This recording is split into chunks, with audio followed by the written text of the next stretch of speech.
My name is Sarah Mitchell, and until 3 weeks ago, I was a senior financial analyst at Meridian Global Solutions in downtown Seattle. The kind of person who triple-checks spreadsheets, maintains immaculate records, and actually enjoys reconciling complex accounts. The kind of person who stays late not for recognition, but because numbers tell stories that need to be heard. That Wednesday morning started like any other. Seattle rain drumming against the office windows, the gentle hum of computers, and the familiar scent of coffee from the break room. I was reviewing the quarterly financial reports when Marcus Walsh, my direct supervisor, appeared at my desk. His usual swagger was missing, replaced by something tighter, more desperate. Sarah, my office.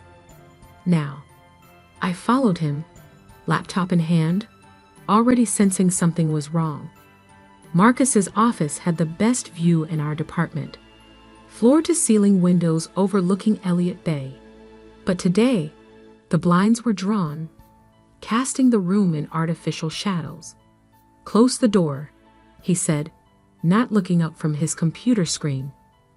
I did, then took a seat across from his mahogany desk. The leather chair felt unusually cold. "We have a situation," Marcus began, his voice unnaturally calm. "The Anderson account audit revealed some discrepancies. The Anderson account, our biggest client, worth over $50 million in annual revenue. I had flagged some concerns about their numbers months ago, but Marcus had dismissed them." "What kind of discrepancies?" I asked, though something in my gut already knew. Marcus finally looked at me, his gray eyes hard as stone. $3 million worth. The room seemed to tilt slightly. $3 million. In the corporate world, that wasn't just a discrepancy. That was a career-ending catastrophe. "How?" I managed to ask. Marcus leaned back in his chair, a strange smile playing at the corners of his mouth. "Funny you should ask. According to the timestamps on the transaction records, the errors occurred during your weekly review periods." My blood ran cold. I knew exactly what he was doing. "That's impossible," I said, keeping my voice steady. "I maintain detailed logs of every review. There's no way I would have missed. The records show otherwise," he cut in smoothly. "And as your supervisor, I'm offering you a choice. Take responsibility for the oversight, accept a demotion with a minor pay cut, and we all move on. Or," he spread his hands wide, "well, falsifying financial records is grounds for immediate termination. Your choice." I sat there, heart pounding but mind surprisingly clear. This was why he'd been so quick to dismiss my concerns about the Anderson account. He'd been covering his tracks, laying groundwork, probably altering timestamps on documents. But he'd made one critical mistake. "You're right about one thing," I said, standing slowly. "The records do tell the truth. All of them, including the encrypted backup logs I maintain on our secure server. The ones that show exactly who accessed those files and when.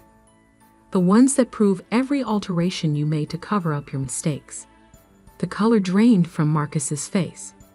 "You're bluffing." I smiled, the kind of smile that comes from knowing you've already won. "Check the backups, Marcus. I'll wait."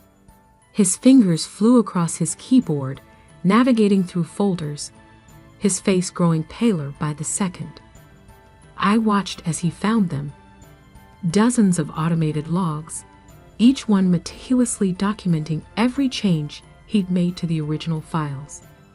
"This is a misunderstanding," he stammered, his confidence evaporating.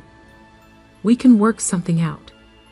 "You're right again," I replied, gathering my laptop. "We can. I have a meeting with Linda Carter in internal audit in." I glanced at my watch. 20 minutes. I'm sure she'll be very interested in working this out. Sarah, wait, Marcus called as I reached the door. Think about what you're doing. I can make your life very difficult. I turned back, meeting his desperate gaze. No, Marcus, you already tried that. Now, I'm going to make your life very honest. The walk to Lynda Carter's office on the executive floor felt like floating. My hands didn't shake as I knocked on her door. My voice didn't waver as I laid out the evidence. The backup logs, the original timestamps, the trail of Marcus's alterations, the attempts to frame me. Lynda, a sharp-eyed woman in her 50s who'd earned her reputation as the company's ethical backbone, listened without interruption. When I finished, she was quiet for a long moment. You understand the gravity of these accusations? She asked finally. Yes, I replied. That's why I brought proof. She nodded, then reached for her phone. Clear my afternoon, she told her assistant. And get me Gerald Thompson from legal. We're going to need him. What followed was 5 hours of intense scrutiny.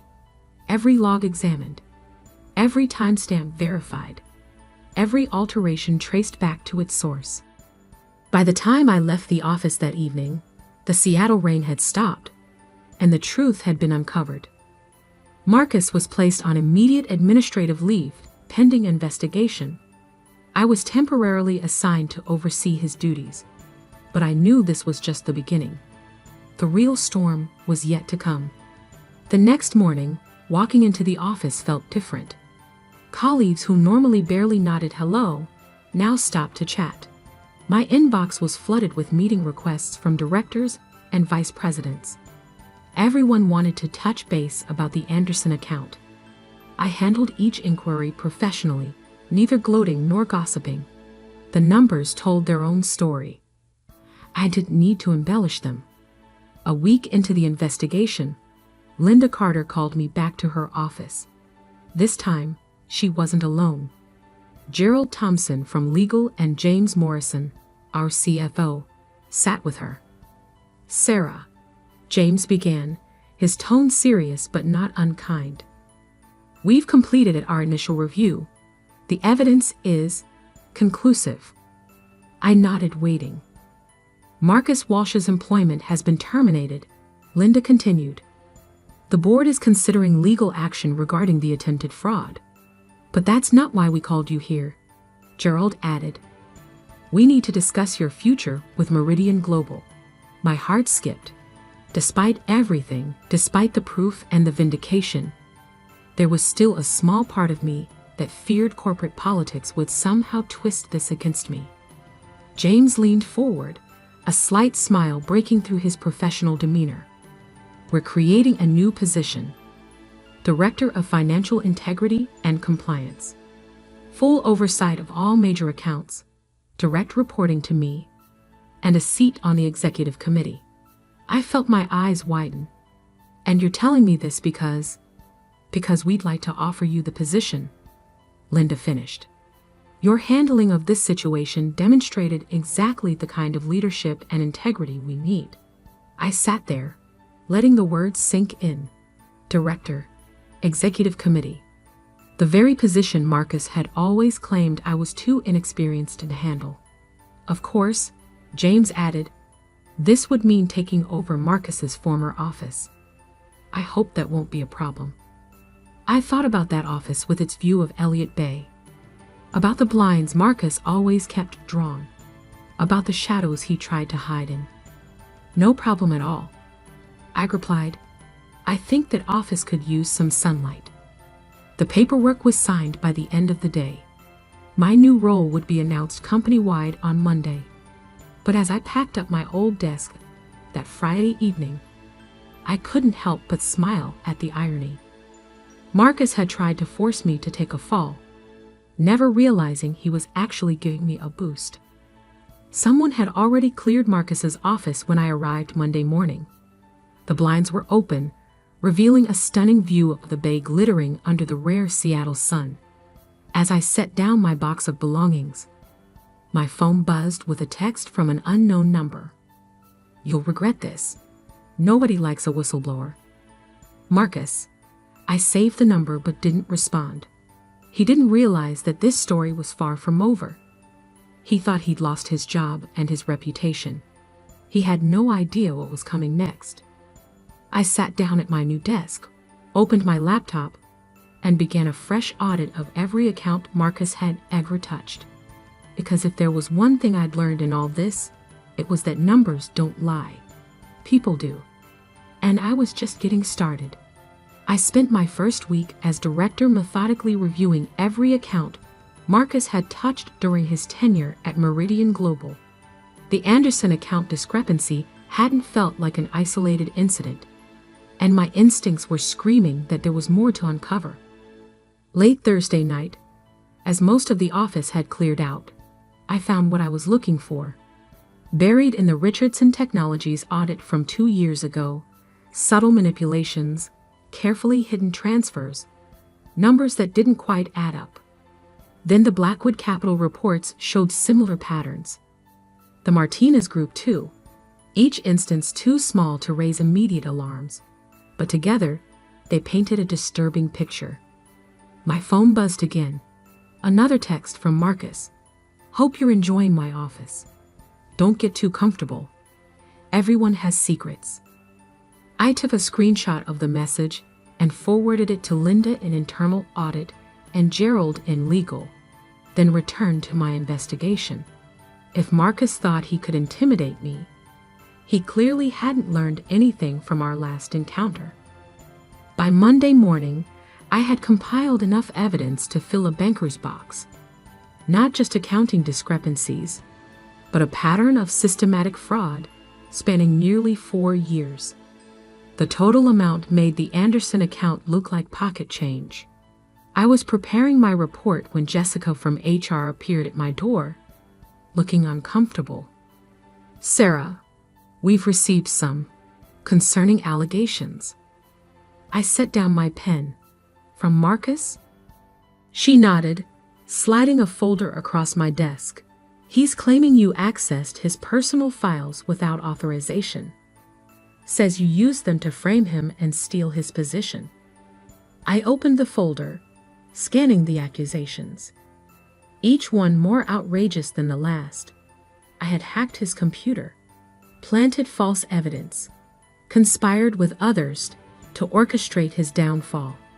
The desperation in every line was almost pathetic. "Interesting timing," I said, pulling up my secure server access logs. "Would you like to see exactly when and how I accessed every file used in the investigation? All through proper channels, all properly documented." Jessica's relief was visible. "That would be helpful. And while we're at it," I added, "I have something else you should see." I shared my latest findings, the years of fraud, the multiple accounts, the careful cover-ups. Jessica's eyes widened as she went through the evidence. "This is extensive," she managed finally. "Yes," I agreed. "And there's more. Marcus has been sending me threatening messages." I showed her the texts. "I've already forwarded them to legal, but you should probably have copies for his file." She nodded, her HR professionalism warring with obvious shock. "I'll need to escalate this immediately." "Of course," I said. "I'm heading to a meeting with James and Linda about these findings anyway. You're welcome to join us." The meeting that followed lasted 3 hours. James Morrison, our CFO, sat at the head of the conference table, his face growing grimmer with each page we reviewed. $7.8 million, he said finally. Total fraudulent manipulations across 4 years and 6 major accounts. That we've found so far, I added. I'm still reviewing the smaller accounts. Linda Carter shook her head. The SEC will need to be notified. Already prepared that report, I said, sliding another folder forward. along with a detailed timeline of discovery and all supporting documentation. James looked at me with newfound respect. "You've been thorough." "Numbers don't lie," I replied. "People do. I just let the numbers tell their story." Gerald Thompson, who had been quietly taking notes, finally spoke up. "Marcus's allegations against you were a mistake.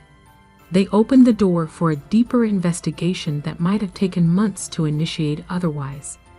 "He's panicking," Linda observed, "making amateur mistakes." "Speaking of mistakes," I said, pulling up my email. "You should see what just arrived." It was an email from Marcus, sent to the entire executive team, attempting to expose what he called a conspiracy against him.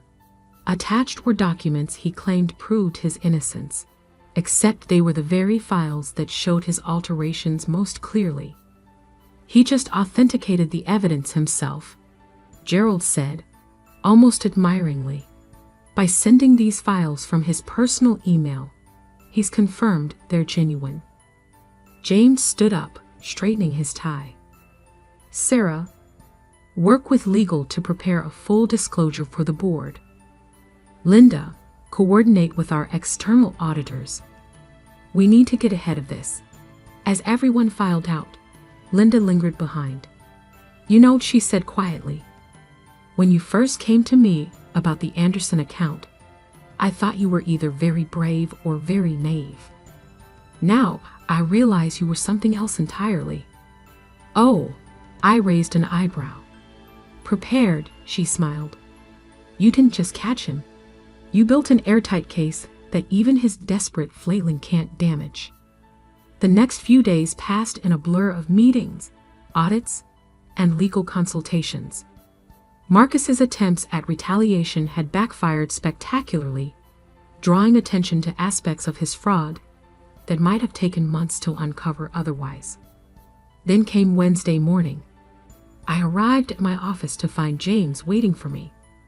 "The FBI is involved now," he said without preamble. "Marcus was arrested an hour ago.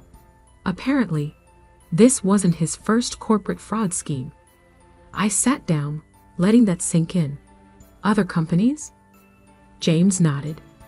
"2 previous employers. He'd been careful, changed his methods each time. But your investigation gave them the pattern they needed." My computer pinged with a news alert. The story had broken.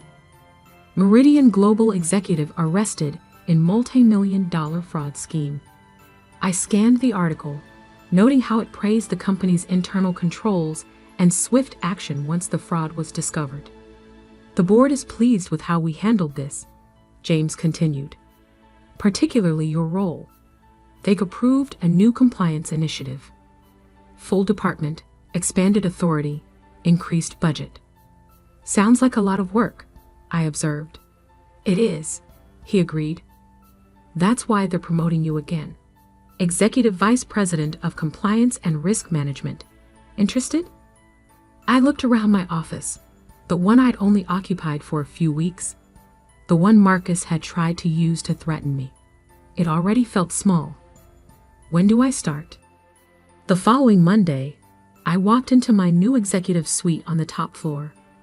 Floor-to-ceiling windows offered a panoramic view of Seattle, the bay sparkling under morning sun. But it wasn't the view that made me smile. It was the email from the FBI's Financial Crimes Unit, requesting a meeting to discuss their ongoing investigation into corporate fraud. Attached was a familiar name. Marcus's previous supervisor from his last job, the one who had given him a neutral reference despite suspicions of misconduct. The one who had helped him move on to Meridian Global, where he could continue his schemes. I opened my investigation files and began a new folder. Because some stories don't end with one person's downfall. Sometimes they lead to deeper truths that need to be uncovered. Marcus thought he could threaten me with secrets, never realizing that secrets were exactly what I was best at exposing. My phone buzzed one last time. A final text from Marcus, probably sent just before his arrest. You have no idea what you've started. I smiled, saving the message with all the others. Evidence was evidence, after all.